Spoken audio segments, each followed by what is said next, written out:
Mare-recommend ko ba si Nubia Neo 3 kung gamer ka? Actually, 2 thumbs up. Recommended. Especially na pag naghahanap ka ng gaming phone. Feature pack, may shoulder triggers, maganda yung screen quality, yung audio maganda, yung battery life maganda, tsaka hindi ka talaga bitin when it comes to the gaming features. Andun na lahat. And the brand is very known for making good gaming phones. Panalo ka dito, for sure. Kasi sulit siya for the price. Hindi bitin. Kung yun talaga yung expected mo sa phone na to, hindi ka masyadong i-expect ng magandang camera. It's a gaming phone, makakuha ka ng magandang gaming experience. So, yun.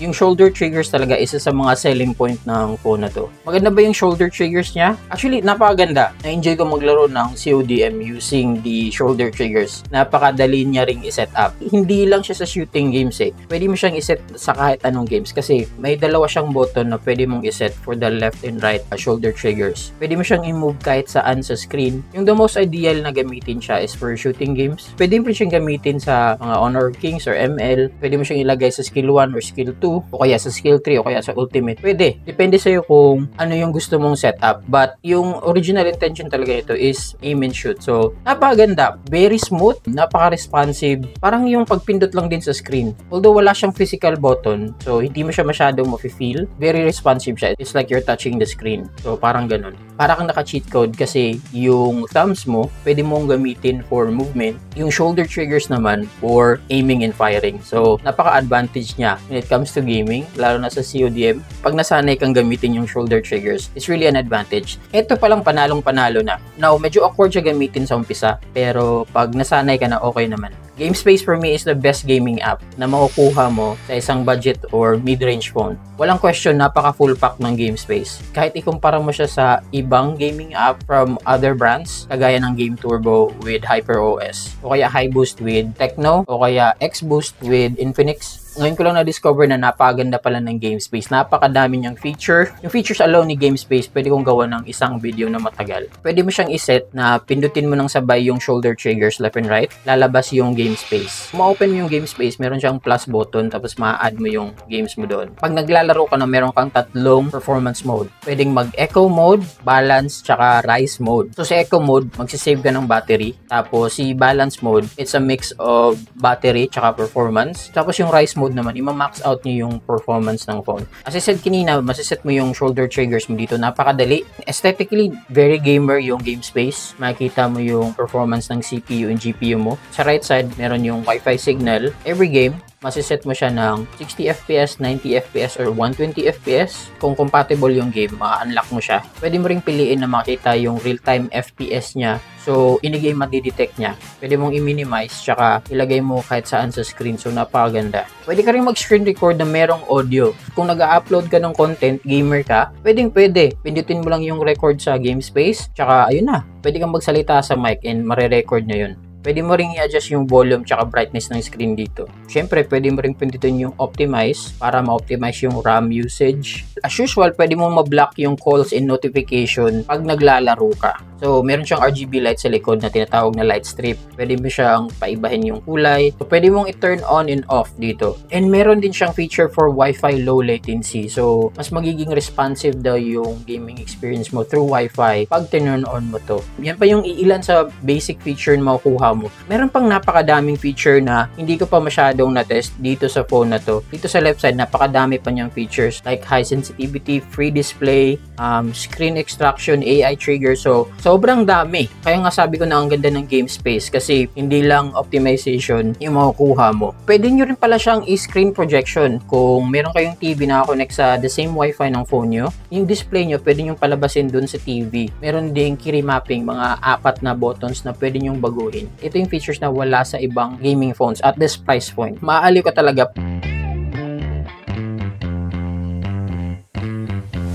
Pag-usapan na natin yung games. Kasi nga, paano yung napakaganda mong gaming app, tsaka may shoulder triggers ka, tapos hindi naman maganda sa games, diba? Well, masasabi ko na yung Unisoc T8100 is actually very optimized on most games. A rebranded Unisoc E760. And nasa mga 400,000 plus yung Antutu benchmark niya. Magalapit lang yung performance nila sa Helio G100 Ultra, tsaka sa Helio G99. And parehas lang din sila ng ginagamit na architecture when it comes to the CPU and GPU. Yung CPU niya uses Cortex Cortex architecture, tsaka yung GPU is Mali. Okay, so ganun din yung gamit ng MediaTek Helio devices. Naka-unlock yung 120 FPS when it comes to Mobile Legends. So, kung fan ka ng Mobile Legends, bagay ang phone na to para sa'yo. Minsan nagpa-frame drop, yes, to 80 FPS. So, normal naman yun. Yung League of Legends Wild Rift naman, unlock din yung 120 FPS niya. Nakikita ko, umaabot siya ng 100 plus FPS, kagaya ni Mobile Legends. So, Honor of Kings, 60 FPS din yung unlock niya. Wala pa siyang 120 or 90 FPS for this phone. Very consistent yung FPS na makukuha mo. Wala masyadong frame drop. So, smooth pa rin yung experience.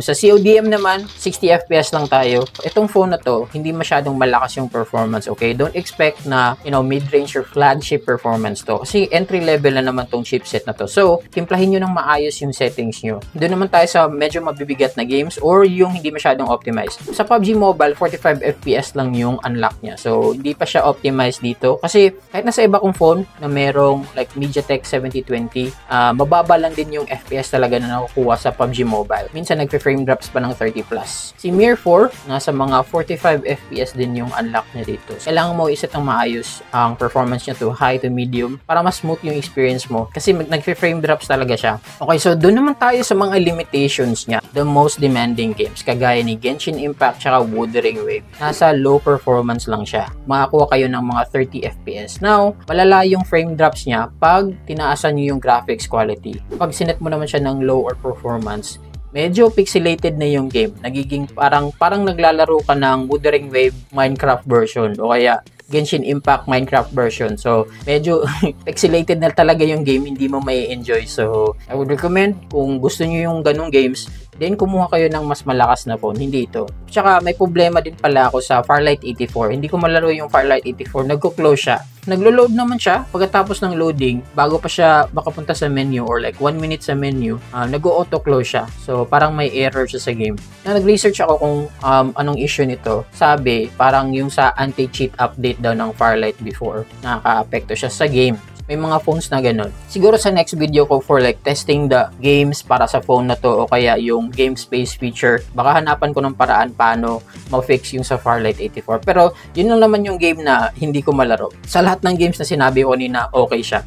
Yung Night Crows, malalaro mo rin siya ng mga 30 to 40 FPS. Yan. So, once again, I was very surprised na maganda yung optimization niya when it comes to games. Hindi ko ina-expect na maganda pala si Unisoc. Nga pala, side note lang, pag nag-games kayo, kaya ko sinabi na kailangan nyo iset ng maayos yung phone nyo. Kasi, medyo umiinit siya. Baka, pag nakuha nyo yung phone, sabihin nyo na, ay, pangit pala to kasi umiinit. No. Iset nyo lang maayos, huwag yung sagarin talaga. Napansin ko medyo mainit talaga yung Unisoc na chipset. Hindi naman siya super na nakakapaso, it's warm to the touch. Napansin ko lang yun pag nag-turn on ako ng RGB light sa likod. So, pag i-turn off mo yung RGB light sa likod, tsaka wala kang ibang apps sa background, mas okay yung performance niya, hindi siya mag-iinit. And, syempre, iset mo rin ng maayos yung brightness. Yung brightness, tsaka volume levels, hindi masyadong sagad para hindi mag-overheat yung phone mo, okay?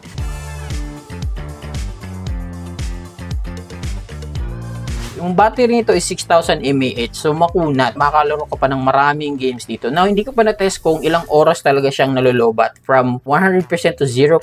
Sa gaming test video ko, titingnan natin kung ilang oras tatagal yung 6,000 mAh when it comes to gaming. Tsaka iset natin maayos. Makunat talaga yung battery nito. Kahit mag-games ka pa, tsaka mag-social media ka ng ilang oras, meron ka pang matitirang battery after mo maglaro. Isa rin to sa big selling point ng phone na to. It's very updated to today's standards. Kagaya ni Poco X7 Pro na merong 6,000, ito hindi ka rin bitin. 6,000 din yung makukuha mo dito. Although, yung charging niya is 33 watts. So, medyo mabagal. Yung ibang Samsung phones nga na, 25,000. Nasa 25 watts lang yung bibigay sa'yo. So, 33 watts is very decent for the price. Ayun, meron din siyang bypass charging. Pwede mo siyang ikabit sa outlet, yung charger mo, tsaka yung USB, hindi niya gagamitin yung battery pag ginagamit mo. So, iset mo siya when you're gaming. Kung gusto mo na nakatambay ka lang tapos nakasaksak yung charger while gaming, ingatan mo lang yung charging port tsaka yung charging cable. Kasi baka mahila mo. Meron ka ding option na i-charge siya up to 80% lang kung gusto mo para ma-preserve palalo yung battery life.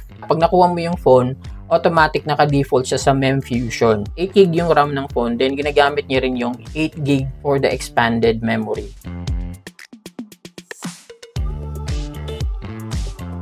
Yung shape at feel ng phone, maganda. Kahit na boxy yung design niya, tsaka flat yung screen. Pwede mo ikabit yung case para magdagdag siya ng thickness, para mas maganda yung hawak mo. Pag gamer ka talaga, tapos yun, hawak-hawak mo yung phone, pwede mo siyang ipagyabang. Ang ganda ng look niya. Isipin mo naman sa price, ganito yung design na makukuha mo. Tsaka, meron ding black na napaka-slick ng design. Yung silver din, very good. Titanium gold yata yung tawag dito. Pero para sa akin, it's very yellow. I'm actually very curious sa mga future case na babagay for this phone. Usually, yung mga case na gusto ko yung jelly case, rubber case, yung ganun. Kasi, very well protected yung phone mo.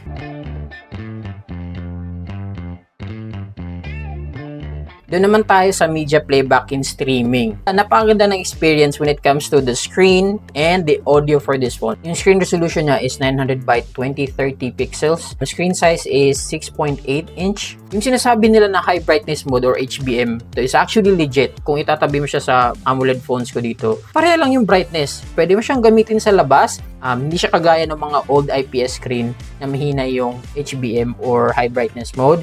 Ito, maganda nga.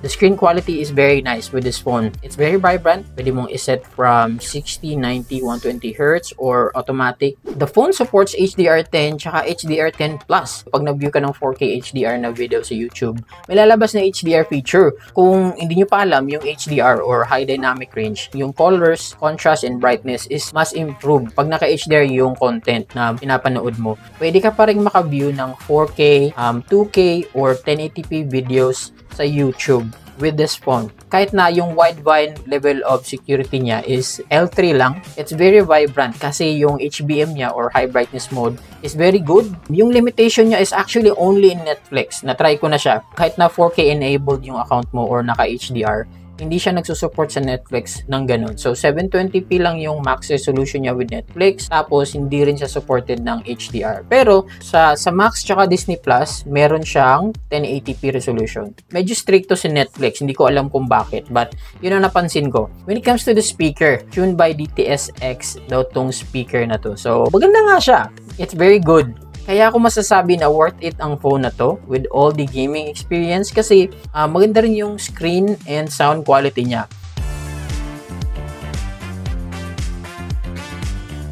So, lastly naman, doon naman tayo sa camera. Well, the camera performance is actually okay. It's decent when it comes to the pictures, pero sa video, sablay siya. Tinry ko na sa maraming pictures tong cellphone na to, like selfies, tsaka main cam pictures. The photos are actually decent, usable siya. Minsan sablay lang yung color and saturation. Kunyari yung yellow, yung ilaw, mas nagiging yellow din yung skin tone mo. Basta may good lighting condition ka lang, maganda naman yung pictures. Now, syempre, yung low light performance like yung sa loob ng bahay, o kaya sa loob ng mall, minsan hindi siya nagpe-perform ng maayos, but it's actually very decent. Yung sa video naman, indoors o kaya sa labas, hindi masyadong maganda. Kahit na naka-turn on yung 4K resolution, kasi aabot ng 4K yung video recording niya, lumalabas yung video quality na parang hindi naman 4K, parang 720p or 480p yung video mo. Kung vlogger ka talaga, wag mo nang kunin ng phone na to.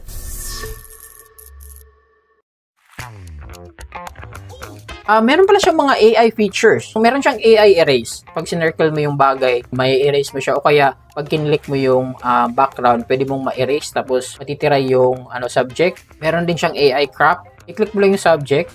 Tapos, i-move mo sa kabila. May ganong AI feature siya when it comes to pictures. Hindi siya the best kasi nga, nag-AI erase ka. Medyo may natitirang mga smudges. But meron siya. Tsaka meron din siyang AI Translate. Tinry ko yung AI Translate, hindi naman siya gumagana sa messenger calls. Nahihirapan siyang mag-implement ng ganun. Kung hindi mo siya ginagamit sa calls, tapos nagsasalita ka lang, or kunyari Tagalog translation, Spanish, marami siyang languages na pwede niyang i-translate. And accurate naman, pwede mo i-translate from English to Spanish or Spanish to English. So, gumagana naman siya. NFC is available for contactless payment. Yung nakuha kong variant is 128 gigs. Yun yung base variant. But yung sa SIM tray niya, dual SIM, but pwede mong tanggalin yung isang SIM tapos palitan mo ng micro SD card for expandable memory. Pwede mong i-activate yung Google Gemini with Google Assistant. So basic naman yan, naka Android 15 naman tayo. Sa software and AI features pala nito, si MyOS is based on Android 15. UI is very clean and simple. Marami din siyang themes and wallpapers na available. Yung mecha design futuristic, so marami kang pagpipilian. Tsaka live wallpapers din. Isa pang magandang feature niya sa wallpaper is yung inspired wallpapers. Now, pag inactivate mo yun, makakalaro ka ng yung snake, makakalaro ka ng parang yung mini games on the background dun sa wallpaper mismo. Maliban dyan, meron ding Demi AI companion na pwede mong i-activate. Pwede mo siyang gawing wallpaper or even pwede mong companion when gaming. Lalabas siya sa screen kung anong mang ginagawa mo sa games, nanonood ka ng video, meron kang companion, tapos nagsasalita pa siya. Isa yan sa mga, maliit na features na maaaring ma-enjoy mo as a gamer. Meron kang waifu AI companion, si Demi. So, idol din ni Nubia si iPhone. Meron din siyang Live Island feature. Kaya for notifications, tsaka yung connection ng earbuds mo, pwede mo makita, o kaya yung battery life, makikita mo dun sa Live Island. Meron din siyang app duplicator. Maduduplicate mo yung FB tsaka Messenger para makapag-login ka sa dalawang account. When it comes to locking your phone, side-mounted yung fingerprint sensor niya. So, dun sa power button, isiset mo siya. Mabilis naman, very accurate, pero yung face unlock, hindi masyadong reliable. Yung software support is hindi masyadong maganda. I believe for this phone, meron ka lang 100 update from Android 15 to 16 lang. Tapos, 2 to 3 years of security patches.